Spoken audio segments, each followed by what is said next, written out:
अस्सलाम वालेकुम ख़वातीन व हज़रात, this is doctor Talat on behalf of Nishan Foundation. हम टफ लव के फिफ्थ प्रिंसिपल को डिस्कस कर रहे हैं और फिफ्थ प्रिंसिपल है कि महज एक दूसरे को कोसते रहना नशे के मर्ज के सामने बेबसी का इजहार है। महज एक दूसरे को कोसते रहना बेबसी की अलामत है।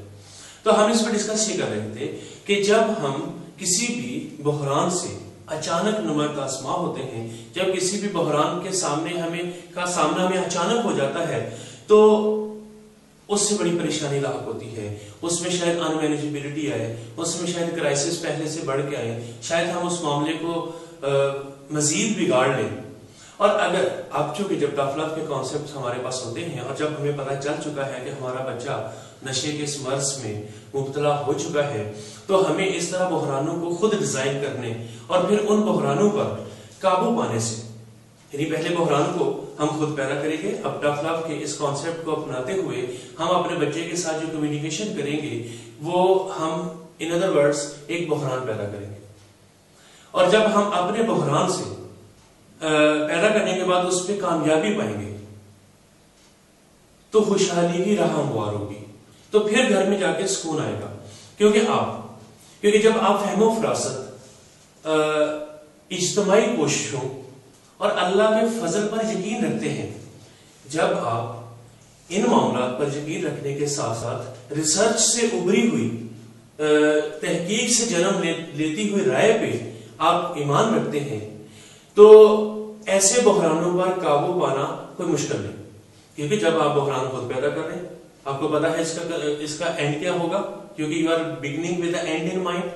आप प्रोएक्टिव भी होते हैं, आप चीजों को पहले से तैयार करते हैं। आपको पता है कि अब आप अपने उस बच्चे के सामने जो नशा करता है एक स्टैंड लेने वाले हैं, तो स्टैंड लेने से पहले आप उसके प्रोस एंड कॉन्स सोचेंगे। जब आप इन चीजों को सोचेंगे यानी फहमो फरासत के साथ, और फिर कुछ ऐसे वालिदैन से भी आप मदद ले लेते हैं या ऐसे बाकी बच्चों से, बहन भाइयों से भी मदद ले लेते हैं कि मैं अपने इस बच्चे के सामने एक स्टैंड लेने वाला हूं, आप डट जाते हैं फिर अपने स्टैंड पर, आपको अल्लाह ताला के फजल पे पूरा यकीन है, तो आप उस बहरान पर काबू पा लेते हैं। जब आप बहरान पर काबू पा लेते हैं तो आप पहले जैसे नहीं रहते, क्योंकि अब आप बहुत अच्छी तरह से समझ आते हैं कि एक दूसरे को कोसते रहना महज बेबसी की अलामत है। क्योंकि तब्दीली के लिए स्टैंड पर डट जाने की जरूरत होती है।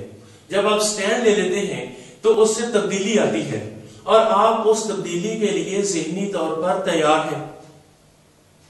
क्योंकि ख़वातीन व हज़रात, हमें शिकार करने वालों में और शिकार होने वालों में फर्क करना होगा। हमें इस चीज को बिल्कुल क्लियर कट रखना होगा कि जालिम कौन है और मजलूम कौन है। जब ये फर्क मिट जाता है तो अनारकी फैलती है। हमें अपनी घर की सल्तनत में अनारकी नहीं चाहिए, हमें अमन सुकून चाहिए। और अमन सुकून उस वक्त होगा जब हम फहमो फरासत के साथ, दानिशमंदी के साथ, एंड इन माइंड के साथ आगाज करते हैं, तो हमें पता होता है कि अपने इस बहरान पर काबू कैसे पाना है। वो लोग जो शिकार हो रहे हैं और वो लोग जो शिकार कर रहे हैं, उन दोनों के दरमियान फर्क करना होगा। मुआशरे में अक्सर ये देखा गया है कि बहुत सारे लोग महज तमाशाई का किरदार अदा करते हैं। अगर किसी के घर में नशे का मरीज है तो वो बताते नहीं कि इन्हीं का ही बच्चा बिगड़ रहा है।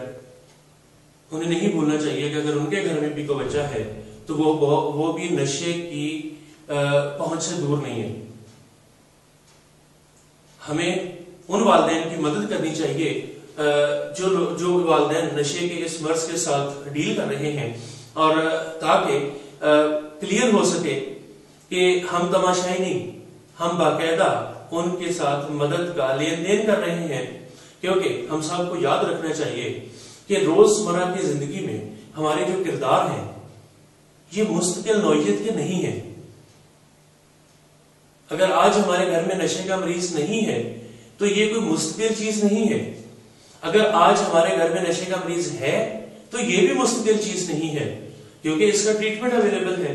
और अगर हम ये समझते हैं कि हमारे घर में चूंकि नशे का मरीज नहीं है तो ऐसा नहीं हो सकता कि नशे का मरीज हमारे घर में आए, ایسا نہیں ہو سکتا. تو خواتین و حضرات اس بات کو بالکل ذہن میں رکھیے گا کہ نشے کے مرض کو ہمارے گھروں میں آنے کے لیے کسی ویزے کی ضرورت نہیں ہوتی، وہ اچانک ابھر کر سامنے آ جاتا ہے. تو جب وہ ہم معاشرے میں ایسے معاشرے میں رہ رہے ہیں جہاں نشہ ہر طرف اویلیبل ہے، تو ہمیں ٹف لو کے ان نظریات کو، ان اصولوں کو سیکھنے کے لیے آگے بڑھنا چاہیے. اور وہ والدین جنہوں نے سیکھا ہوا ہے ان والدین کو بتانا چاہیے جو ابھی شرماتے ہیں، وہ چھپاتے ہیں نشے کے مرض کو. آپ سب نشان فاؤنڈیشن پہ خاص طور پہ ہر سیٹرڈے کو آپ سب لوگ ٹف لو کے کانسیپٹ سیکھتے ہیں. کاؤنسلنگ باقی اویلیبل ہے، آپ میں سے کچھ خواتین و حضرات کم بھی آتے ہیں اس میں، لیکن جب آپ سب لوگ آیا کریں وہاں پہ تو آپ ان سارے علوم کو سیکھیں گے، اور پھر آپ ان والدین کی مدد کر سکیں گے جو والدین ابھی بھی نشے کے مرض کو چھپا رہے ہوتے ہیں. کیونکہ ان اصولوں کو جب آپ سیکھ لیں گے تو آپ نشے کے مرض کو چھپانا چھوڑ دیں گے. کیونکہ جب آپ ٹف لو کے کانسیپٹ کو سیکھتے ہیں، جب آپ ایک کھلاڑی کے طور پر میدان میں اتر آتے ہیں تو پھر آپ ذمہ دار ہوتے ہیں.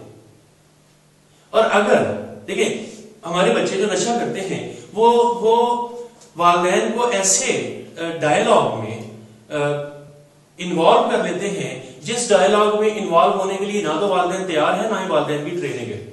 تو جب کوئی کسی کھیل میں آپ کو زبردستی ڈال رہا ہو تو پھر آپ دوسروں سے مدد کی پکار کا حق رکھتے ہیں.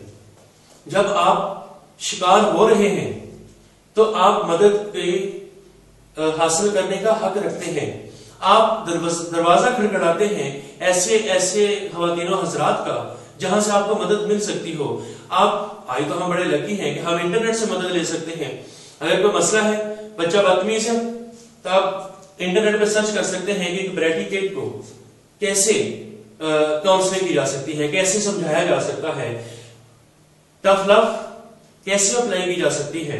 تو ٹف لو کا جو 5th پرنسپل ہے اس میں وہ ہمیں یہ سکھاتا ہے کہ ہم بے بس نہیں ہیں.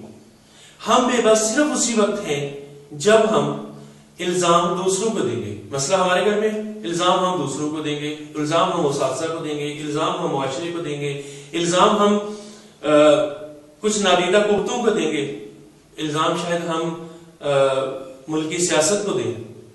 تو معاملہ یہ ہے کہ الزام دینے سے معاملہ حل نہیں ہوگا. الزام ایک دوسرے پہ لگانا محض ہیلپ لیسنس کی ایک نشانی ہے، محض بے بسی کی ایک نشانی ہے. اسی کانسیپٹ کو ہم فردر بھی ڈسکس کر رہے ہیں. وہ خواتین و حضرات جو ہمیں انٹرنیٹ پہ فالو کرتے ہیں ان سے بھی مخاطب ہوا جائے، اور آپ سب لوگ بھی انٹرنیٹ پہ سرچ کر سکتے ہیں ان علوم کو، اور ٹف لو کے کانسیپٹس کو ایسے والدین تک کنوے کر سکتے ہیں جو شاید نشے کے مرض کو ابھی چھپاتے ہیں. تو انہیں یہ بتانے کی ضرورت ہے کہ اجتماعی کوششوں سے معاملے حل ہو سکتے ہیں. ایک دوسرے کو الزام نہ دیں کہ وہ نشہ کس کی وجہ سے شروع ہوا، کس نے کیا. نشہ اب آ گیا ہے تو اس کو فیس کرنا ہے. فیس کرنے کے لیے پلاننگ کرنی ہے. پلاننگ کرنے کے لیے ہمیں دوسروں کی مدد اگر چاہیے تو مدد بھی کرنی ہے، اور پھر جا کے ہم اس مسئلے کو حل کر سکیں. Thank you very much. بہت شکریہ.